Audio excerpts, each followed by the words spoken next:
Hello Gemini, Sun, Moon, Rising, and Venus Signs. Kamusta kayo? Sana po ay nasa mabuti kayong kalagayan. Welcome back po sa Star Tarot.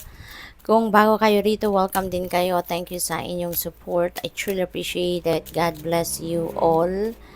Gemini, paunang mensahe po ninyo. The signs you are receiving are messages from your angels. Ayan. So, uh, kung meron kayong mga nare-receive na intuitive messages sa ngayon, maaari din na ito ay symbol, signs, omens, no, synchronicities that could be coming from your angels, no.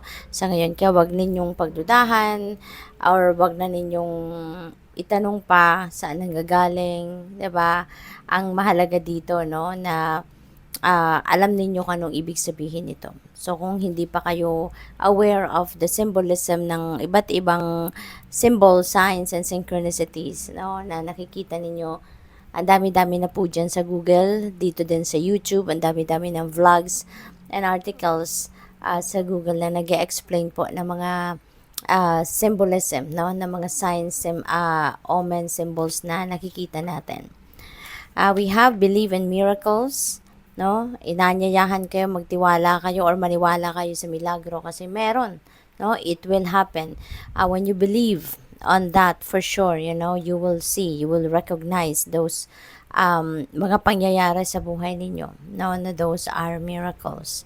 You know you can do it, Gemini. Alam mo na kaya mo, alam mo na magagawa mo, kaya go for it. Gawin ninyo, no? Gawin ninyo. Wag na kayong magpatumpik-tumpik pa, wag na kayong magdalawang isip pa. You can do it, so you better do it. Okay? Ask your inner self the answer to your question. Okay? Tanungin ninyo ang inyong sarili. Alam ng inyong sarili, no? Kung ano ang sagot sa inyong mga tanong. You don't have to ask that question, no, sa ibang tao or kung kanino man, because hindi mo rin mahahanap ang kasagutan dyan because your soul knows. Only yourself knows kung anong sagot dyan. Okay? Don't listen to others as the messages you are receiving are correct. Okay? Wag ninyong piliing makinig sa mga marisol, no? Or sa mga marites. Kasi the messages that you are receiving, yun ang tama. Galing yan sa universe, galing yan sa mga angels ninyo. You know, those are guidance coming from your spirit team. Kaya mas magtiwala kayo doon sa mga nare-receive ninyong mga intuitive messages rather than sa mga bulong-bulong sa inyo ng kung sino man. Okay? So, tingnan natin kung ano pa ang mga messages para kay Gemini.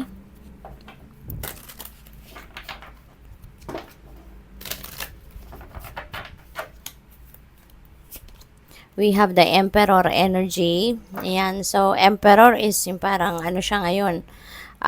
Ito yung babalot sa inyong energy sa ngayon, ano. Maaaring meron ditong promotion for some of you kung nagtatrabaho kayo. This could be, a promotion, no, leveling up of your position sa trabaho. You're gaining more money sa ngayon. Maybe you are also focusing on your finances, on your trabaho, career, negosyo, no? So, maaaring yun ang mga pagkakaabalahan ninyo sa ngayon. You are starting to build, no, your own financial security and stability sa ngayon. Probably din ang iba sa inyo magiging daddy na, no, magiging grandpa na, yung ganon. Or baka ang iba din sa inyo, Gemini, meron mga importante kayong pag-uusapan. Meron kayong mga importanteng pagkikipag-usap siguro, no, na magaganap between you and your dad, between you and your grandpa, or kung sino man ang tinuturing ninyong father figure ninyo. Maaring doon kayo ngayon meron kayong mga mahalagang pag-uusapan, yung ganon, no? Or baka meron kayong mga ikukonsulta sa mga boss ninyo, you know, sa mga higher ups. What else? We have Empress. This is creation energy, Gemini. So, meron ditong sisimulan kayong bagong chapter sa buhay ninyo that is linked, no, sa inyong pagkakaperahan. This is linked to your money, career, and finances.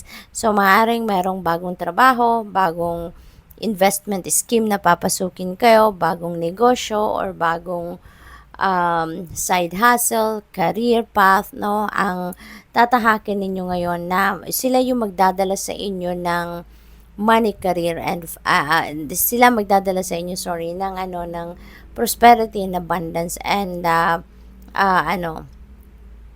financial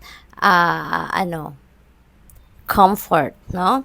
So, what else? We have Page of Pentacles. Maganda, no? Pagdating sa kaperahang aspeto talaga, properties, owning properties or selling properties. Ito si Page of Pentacles. Swerte kayo sa along those lines, no? Swerte kayo sa ngayon dyan. Merong mga parating dito na mga tips, merong mga parating na mga mensahe, impormasyon, ano? Na related doon. So, siguro may mga offers kayo, may mga job interview, maaaring ganon, or baka meron kayong mga transactions, pakikipag-usap talaga sa mga magiging kasosyo ninyo sa negosyo, yung ganon. Or maybe, if you are selling your house, if you are selling a piece of land, or kung ano man property, no? So, maaaring meron kayong mga pakikipag-usap transaction ngayon sa mga realtors, or baka kayo yung bibili, no? So, may mga documents kayo ngayon na pipirmahan. Meron kayong mga documents na i-go through. Kaya, advice din sa inyo na basahin ninyong maigi muna, no? Yung mga dokumento na yan. We have 9 of Cups. Ayan, masaya. Masaya si Gemini. There are a lot of blessings coming your way, no? Countless blessings ito na maaring dumating sa inyo. Kaya magiging masayang-masaya talaga kayo rito, Gemini. You're going to be very happy. At sa ngayon, dahil makukuha nyo na kung ano yung gusto ninyo, makukuha nyo na kung ano yung ikakasaya ninyo, yung ganon, no? At what else? We have Knight of Wands, may travel, no? Siguro kayo, Gemini, maybe you're going to travel soon. At saka, you are also, there's a lot of movement dito. So, since siguro you are creating something talaga dito, so maraming movement, maraming galawan dito ang magaganap, no? Maraming action, no? Action packed, kumbaga, no? Ang few days ninyo na ito. So, maraming diskarte and maraming pagte-take action, yung ganon. So, what else?